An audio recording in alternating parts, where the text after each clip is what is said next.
Welcome, welcome, welcome. So, on this Tuesday episode, I have the honor to be joined with Dr. J. Zigmont, and we are going to talk about when should you look for financial help and who should you get to help you with your finances. So, welcome back, Dr. Zigmont. Number one, firstly, foremost, welcome back. Hello. Hey, I'm glad to be back. We've got to have fun. People need to hear and see you. So let's talk about people seeking financial help. And we know that this is something that so many people can benefit from, but there's so many different ways to access financial help. Number one, even though you can benefit from it, doesn't necessarily mean you need help with your finances. Let's walk through first of all, who should be looking for someone to help them with their finances? Well, I'm going to turn this around on you. I warned you to see me in advance on this one. All right. So if I'm your patient, do you want me to be on Google first before I come visit you? Oh, Dr. Google, good old Dr. Google. Actually, it's the bane of my existence, especially in labor and delivery, where there are so many variables. And I have never seen one labor or one person who is pregnant look the same. People come to me with all these hypothetical situations that have nothing to do with what's going on with them. And they're super scared because now they've Googled something that they think is wrong with them, or they think that they're experts in something because, of course, they read about it on the Googles. And so it's the bane of my existence, to answer your question. So financial advice is a lot the same. So people go down this Google hole and they come up with an answer, which may work or may not. I call it a recipe problem. They start mixing recipes. And when should you reach out to a financial planner, advisor? When should I get help? Well, it depends on you. So I believe everybody has to learn how to improve their finances. Just basics, got to learn that. And that in the medical example, that's like basics, like taking care of yourself, exercise, eating well, all the stuff we're supposed to do. But then we go down the hole about, is this a mole or do I have cancer? And of course, Google says you have cancer. That's it every time.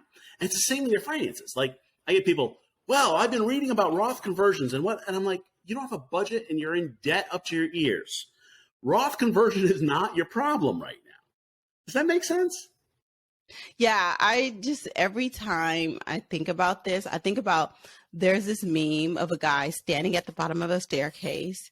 And instead of taking the first step, which is with finances, hey, understanding how much you owe, understanding just what the whole situation is. They're their leg is on the fifth step. And they're like, well, how do I invest in crypto? Yep. Yeah. And I get that all the time. And with financial planners, so, when people reach out to me, it's one of two things. Either they won the lotto or the world's coming to an end. It's never anywhere in between. I'm going to retire next week. What do I do? And I'm like, you should have called me a couple of years ago. Or, it's the same with a doctor. They call you when there's a problem. And you're like, hey, if you had gotten out to me a while ago, I probably could have helped you. Now it's an emergency.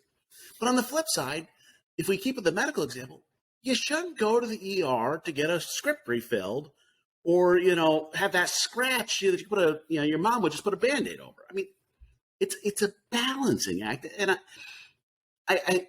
I'm saying this as a certified financial planner that you don't all need me. I could probably help most of you, but you can't afford me. So we have to find somewhere in between. Let's be real. Getting good help is not cheap. And if it is cheap, it's not good. Okay, you're on TikTok and Instagram and all. I'm not on all those because I can't give financial advice on TikTok and still be regulated and allow that to happen. So what makes somebody an expert? And now we're down this Google hole of, or TikTok or whatever land you're in, and they're giving you advice. And I think if you're learning, you're growing, you're looking at different advice, good. Read some books. Books actually work. That's old school. Simple Path to Wealth, good place to start, just basics. And then you can work on the rest. I think the challenge I give people is, so we're here, we're actually recording this in December. I don't know when it's going to air, but that's okay. End of the year, I want you to look back and go, did I make the progress I wanted to make? If you did, you're probably doing okay. By the way, that's progress you want to make. That's not like against like I hate these articles. Well, by 40, you have to have a certain amount of like those are all BS. But you have to be making the progress towards your goals, which means your debt's going down, your net worth is going up. Those are kind of the basics. If year over year they haven't changed, why do you think it's going to change next year? I think that's super interesting. And I like where you said, like, of how to get started by reading a book. I realized pretty early on that I needed to learn, like, the basic principles of personal finance on my own so that it was like more of this, like, teach a man to fish kind of philosophy. Like, I wanted to know because I knew how to make money. And I knew that making money wasn't going to be the answer, right? And I knew how to pay off debt. So I knew that wasn't the answer. I knew it was a combination of some things that I was missing fundamentally that just weren't taught to me. And so when I was going on my journey, sat on a mission to learn as much as possible. And learn I did because I listened to all of those books. I listened to all the podcasts on 2X and drilled into my head these concepts repetitively until I could answer questions. Like I remember listening to the Dave Ramsey show, and every time somebody would call, it's like, I already know what he's going to say. I already know what the answer is. Like if anything that came up, I started to understand the answers, but it was really because of number one, like hearing things over and over and memorizing them. And number two, applying them directly in my life. And for me, like that was more important than somebody trying to tell me what to do or doing something for me. Because to me, that seemed like a band-aid and a one-time fix. But that education that I got in the year and a half where I was just deeply engrossed in those things is invaluable. And it's something that nobody can ever take back. And actually very interesting, Jay, Dr. Zigmont, is that this is actually how I learned. Like, this was after I had my second and master's degree, after I was well into my nursing career, is that I learned that the way that I learned personal finance is probably how I should have learned everything because I have ADHD. And when I would listen to personal finance books and personal finance podcasts, I would listen on 2X. And that was the first time in my life I really understood and can apply concepts really, really fast because it was actually, and I don't know where, I think it was like some random tip. One of my friends said, like, oh, I want to get through a lot of podcasts today. So I listened to it on 2X. And I realized like that was a tool that worked for me that would have helped me extremely. Like a lot in all my years of schooling if I would have known this medium worked so well for me.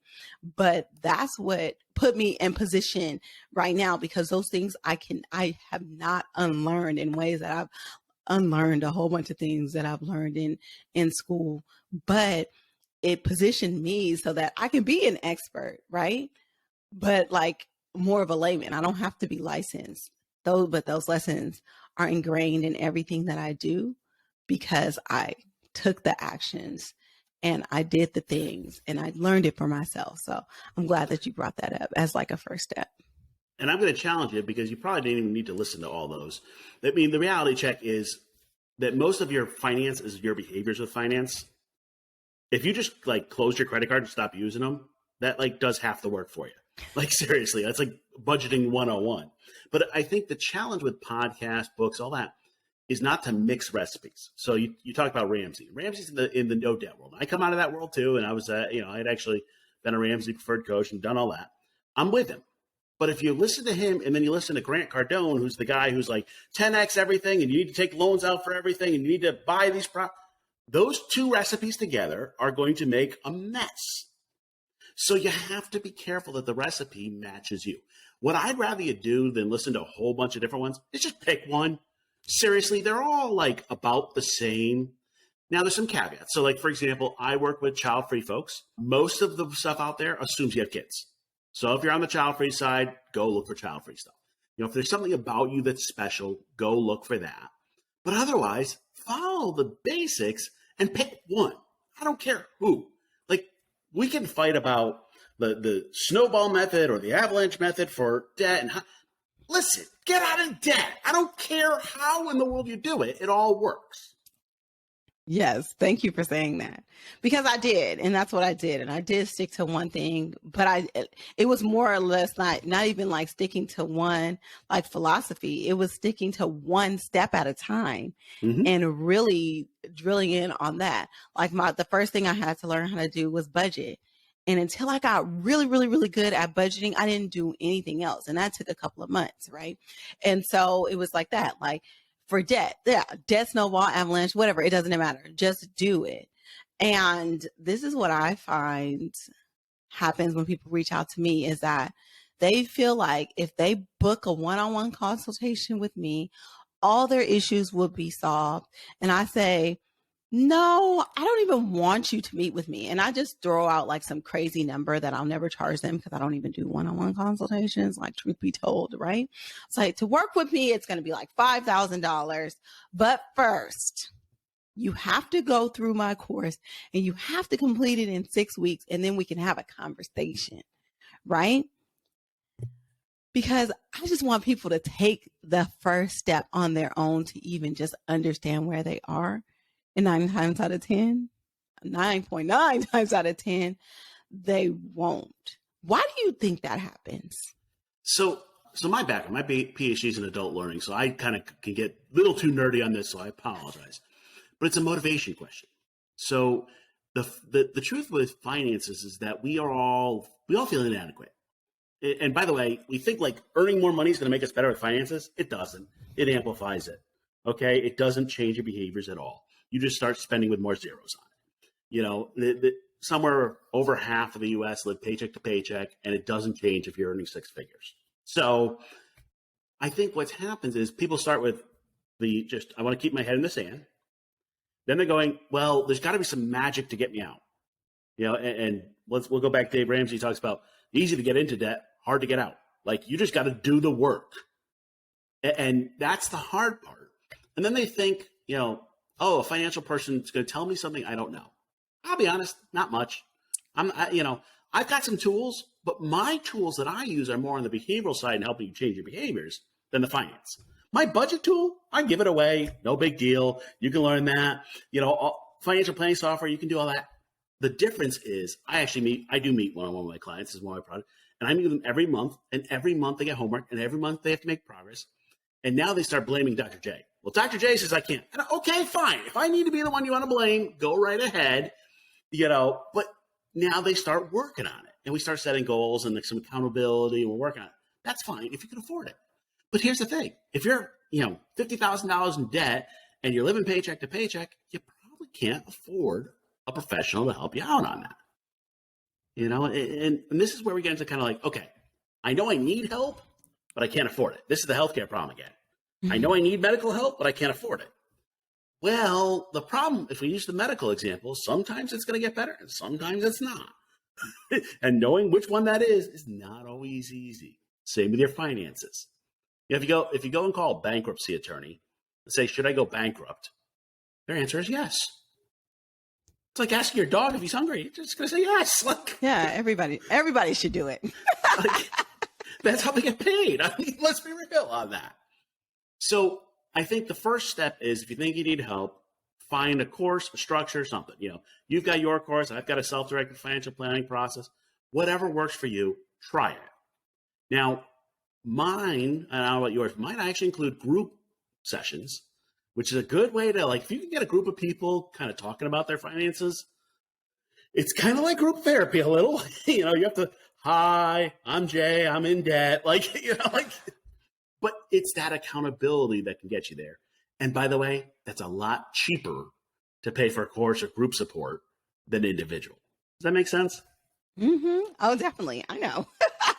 I price my stuff so that it's almost like a no-brainer to kind of to do the process because it's right there in front of you. And because so like I am a little bit different as far as how I deal with people, and this studying, adult behavior.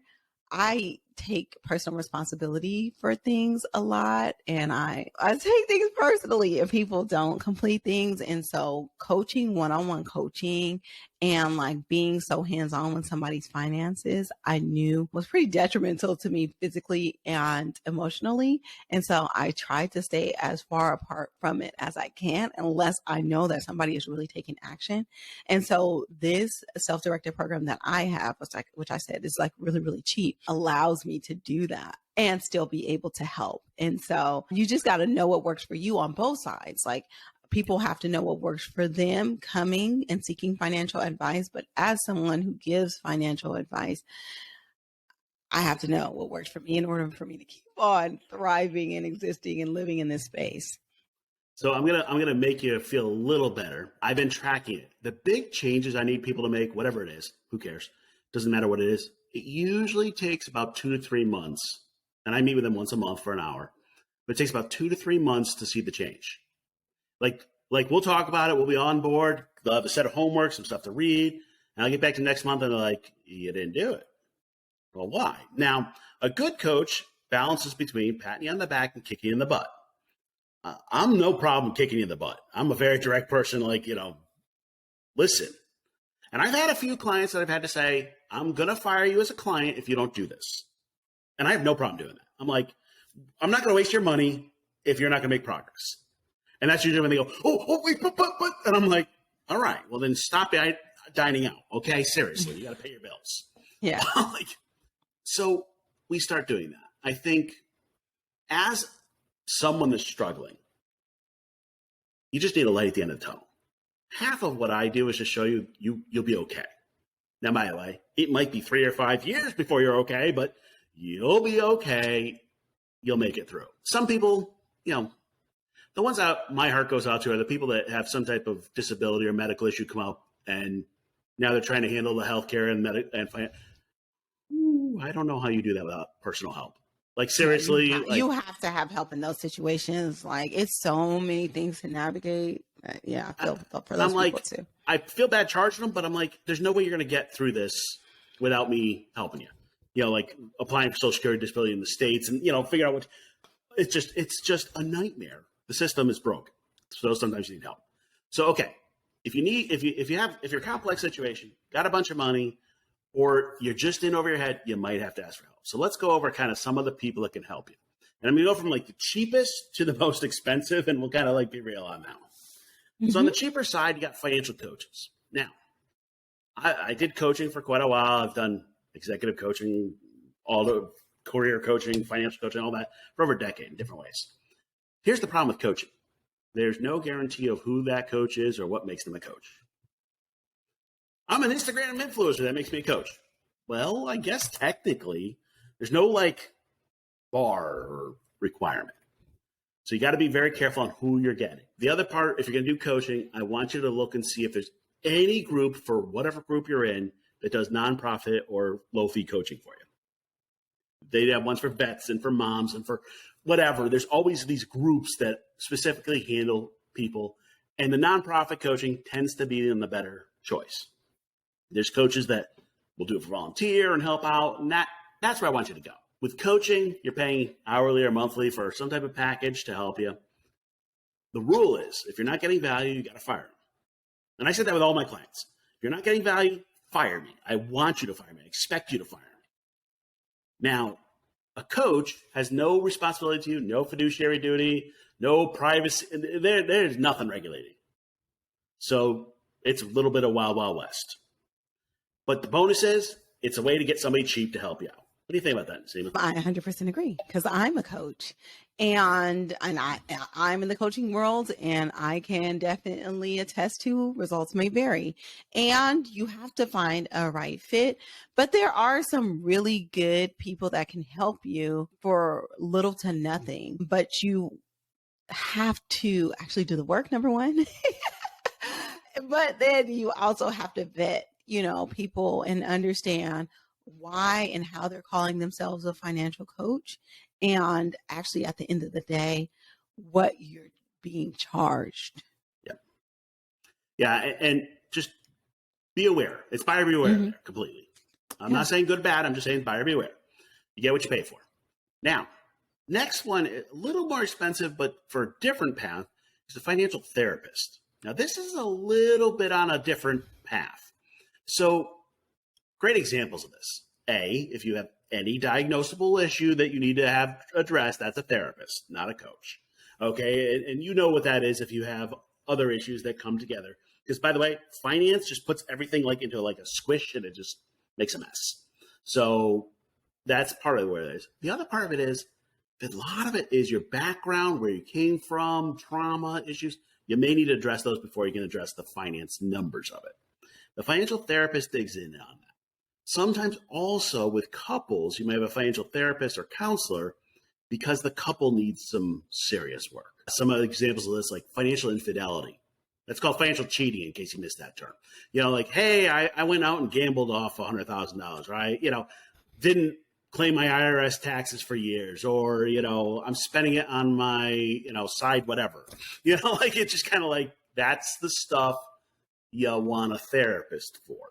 And I mean, the way I tend to look at it's not right. It's kind of, if more of your background's holding you back, definitely need a therapist. I was the way I was raised. If you're telling me all that, you probably have to get over those issues first. Do you follow me on that? 100%. And I think sometimes we don't understand it until we hear it from somebody else. So I have this group of financial coaches and people just in the personal finance space that we have like a Twitter talk, a Twitter space with. And just so happened this last Monday, we were talking about financial traumas, basically. And pretty much everybody told a story that was relatable and something that has held them back in the past or continues to hold them back.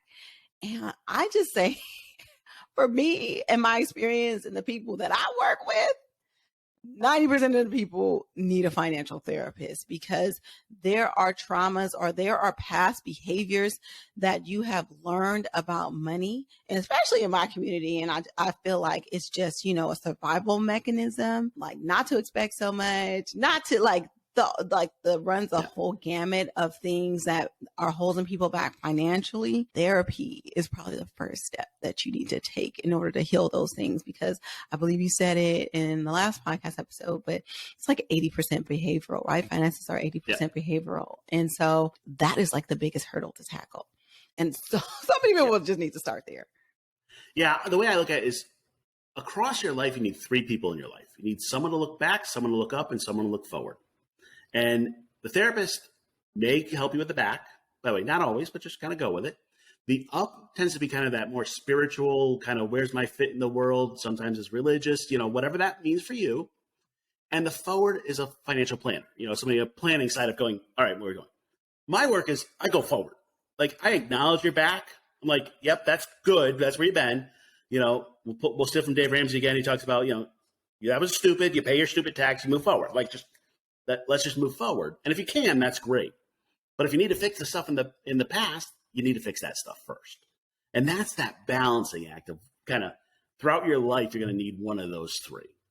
So let's talk about the more expensive one and the one looking forward, the financial planner. Now, I'm going to throw out a whole bunch of terms and I'm going to try to define them all. The first one is, if you see somebody that's a financial advisor, once again, not a regulated term, just like financial coach. So you can be an insurance salesman selling life insurance and say you're a financial advisor. And by the way, if you ask them you have a problem, you know what their answer is going to be? Life insurance. Of course. Yes. That's what they make their money on. Whole life, IULs, all those fabulous things. It's that hammer and nail routine, So, financial advisor, not what you're looking for. Okay. So some of the terms you're looking for. So a certified financial planner is the certification for people that do financial planning. You got to have a bachelor's degree, you take extra courses, 6,000 hours of experience, a test, an ethics, and you got to register. That's what that is. It's like when somebody says, "Oh, I do medical stuff." You're like, "Yeah, what's your certification?" What? Financial advisor is not a certification; it's just a business card. So you look for a certified financial planner or CFP. You'll see those letters. But then even in that world of CFPs, there's a whole lot of differences. So the first thing I want you to look for, with a CFP, the bonus is they're a fiduciary. And fiduciary means they have to put your financial interest ahead of their own. That's important. Remember that life insurance salesperson? They're not a fiduciary. They can sell you whatever they want. So, fiduciary. The next is this debate, and you'll see these terms. And by the way, I'm giving you the terms because then when you Google, you'll know what to find. You'll see fee only or fee based. Now, that looks like one word different, and it's a whole huge word. Fee based means they're getting commission to sell you stuff, and maybe you're paying them. Now, here's the problem. That's like going to a doctor who gets paid to give you a prescription. Nah, would be a good doc, might not be a good idea. People go, well, but it's free to me. If it's free to you, you are the product. Mm-hmm. Okay? Yep. They're selling you something to make money. So stick away from fee-based. Now, by the way, you'll probably get some hate mail on this for me saying that, but go for it. Tough skin. So I push people towards fee only, which means you pay a fee for them to help you, and nobody else pays them. That's kind of like what I want. Like, I want them to have my best interest, and in order for that, I need to pay them. Does that make sense so far? 100%. 100%. One thing I do want to ask, though, to clarify. So fiduciary, actually, somebody can be a fiduciary in one area, right? And not a fiduciary in another area. I've heard that phrase. Oh, can you explain that? Yeah. Hold on. You opened a can of worms. Sorry. I knew I was. That's why I was trying to wait, because I wanted you to get through your terms first. Do you want to come back to that? Yeah, let me come back to that. Let's come back. Let's do that as a follow-up. Okay. All right. So here's the thing. Fee only, there's lots of ways to get fees. So the historic way, what you'll see is it's called an AUM fee, assets under management. This is when they take over your investments, do it for you, and they charge you 1%, 1.5%, whatever percentage of your assets every year. Good and bad. Good is it comes out of your assets. The bad is it comes out of your assets. Like, you're paying it somewhere. Now, that is one option. The other option, you'll see, and by the way, that goes along with investment management, where they take it over for you. The other option, and this happens to be what I do, so I'm biased, so go with it, is what is new in the world. It's called advice only, where they teach you to do it and you do it yourself. That's what I believe is the better answer. So the way I look at it is I guide people to do it. I don't do it for them. And I charge an hourly or a retainer basis on monthly, which works out about the same as an hourly. It's just the same concept. And they pay me out of their checking account or whatever, and just whatever their assets are, that's theirs. Because here's the difference. I have clients, so I work with child-free folks, and many of them don't care about how much money they have at the end. So if I was somebody that's charging for assets and percentage, I'd actually have some issues because I'd want it to grow, and they're wanting to spend it. Just kind of throwing that out there. So there's actually, when you Google, there's an advice-only network, which has a whole bunch of advice-only planners. And by the way, you can find a financial planner online, meet via Zoom. You don't have to find one next door. Like it used to be, you had to go to the local office. Nobody does those meetings anymore. Well, people do, but it's so little. Like it's a generational thing. Now Zoom works for everything. So you can find advice-only, you pay for it. So like if you're having trouble, you could buy like a couple hours or a couple months with an advice-only planner, get things in place, then go, peace, I'm out, and keep working on your own. Mm-hmm. That's a better solution for you to find that balance. What do you think? I love it. I'm like all about it. But the thing is that there's levels. Like we like to say, it's levels to this, right? Because you might not be able to pay for that. And sometimes you're so lured into the front loaded things where, your investments are, and I know that this is something that Dave Ramsey does, which some people find is controversial, is that a lot of his financial advisors will put you into things where they get paid right when the product is invested. And so you don't get the ROI right away. You get the ROI over time. Like it's not the worst thing in the world, but you're going to pay them some kind of way. But because it doesn't necessarily come directly out of your checking account, you don't feel it as much. And so it's a psychological thing. But I just always caution people, be careful what you're giving up when you think you're getting something for free. Yep. So those are fee based. So Mm-hmm. let's go back to terminology. And I pulled apart somebody's portfolio. They had been with a fee based advisor and this and the other. I'm going to leave names out of it because I don't want to shame them. But the funds they were in, it was almost a 4% fee by the time you had the intro, and then per year, like 2.5 on the way in, 1 for the year, and something else, like there was an extra fee. And I'm like, you got to make up 4% of fee before you can even make a penny. But I don't think people understand what that means in like real numbers. Like, can we give like I know it's like on the fly, but like a $10,000 investment example. Like if you're paying 4% in fees, like So let me make it even simpler for you. Mm-hmm, mm-hmm. So on average, depending on which book you want to follow, the stock market returns 7 to 10%. That's kind of like the generic number. Yeah. 4% fees means you're giving up half of your growth every year for the honor of having it. Don't even worry about the numbers. You're like giving up half of your money just to say you have that fund. So now you're like in the high yield savings account territory. You might as well. High yield. I just saw the other day high yield had 4% on it. I'm like, and there's no fees, man. No seriously. Fees.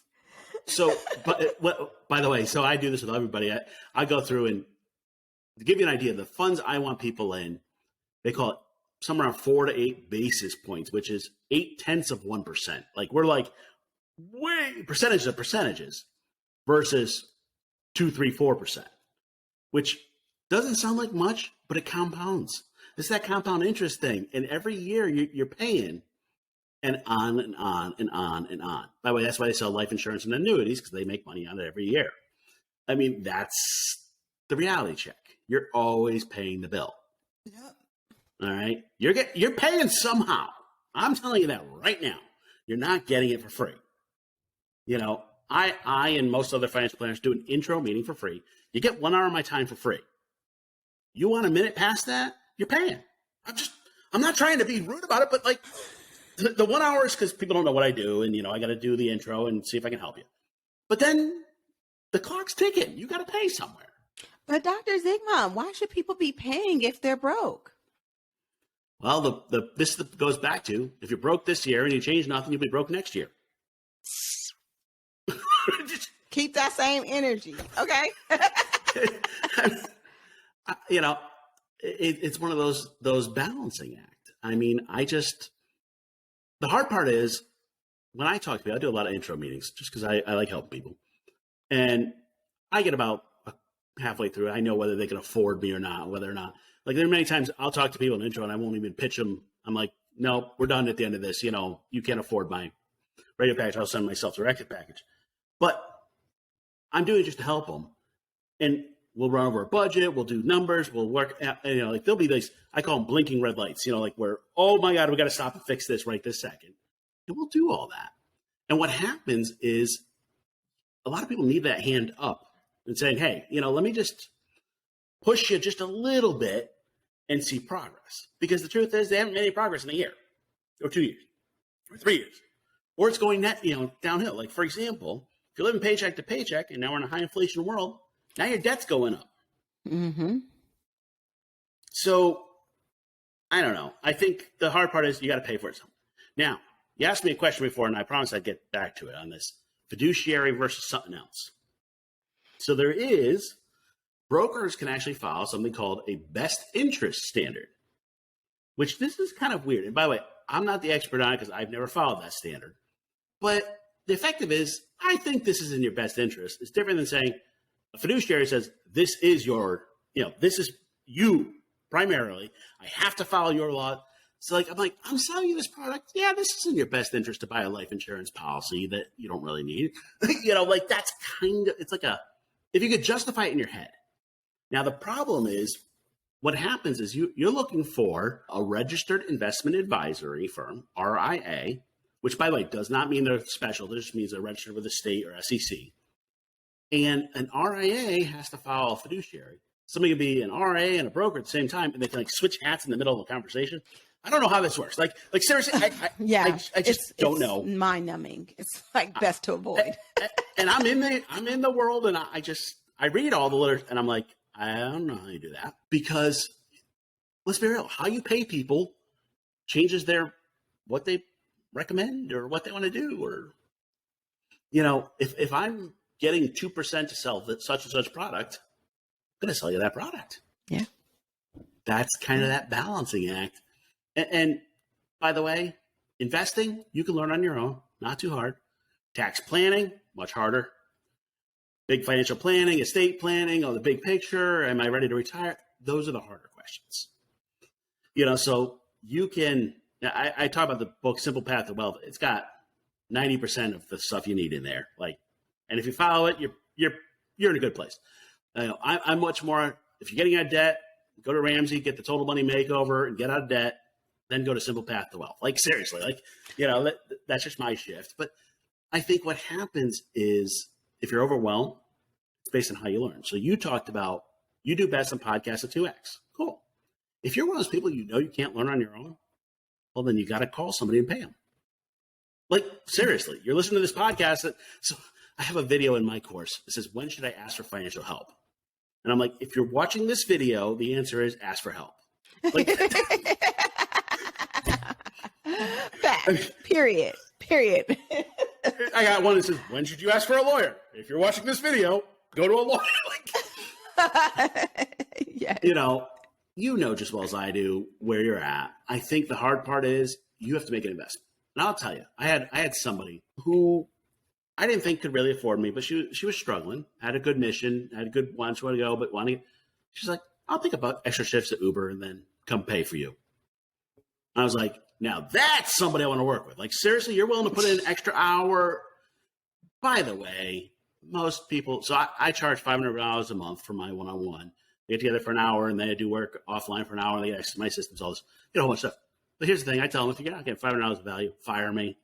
People don't, because I can find them $500 of value relatively simply in most cases. Not always, but most cases.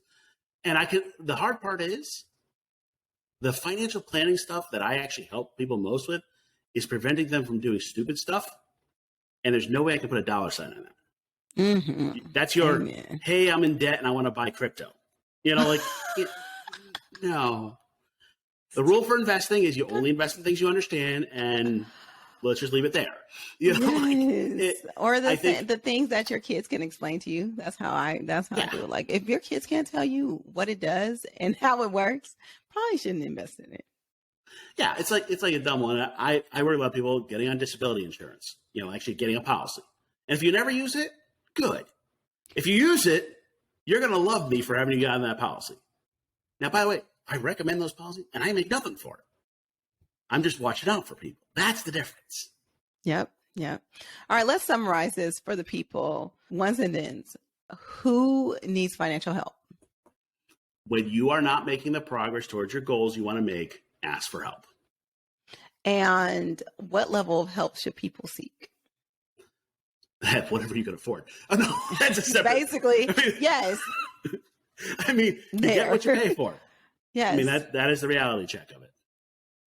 But sometimes I really feel like people want to jump to high level financial coaching or financial advising and don't understand the fee structure. So I think that we did a good job of covering that, because sometimes paying a lot of money doesn't necessarily equate better help.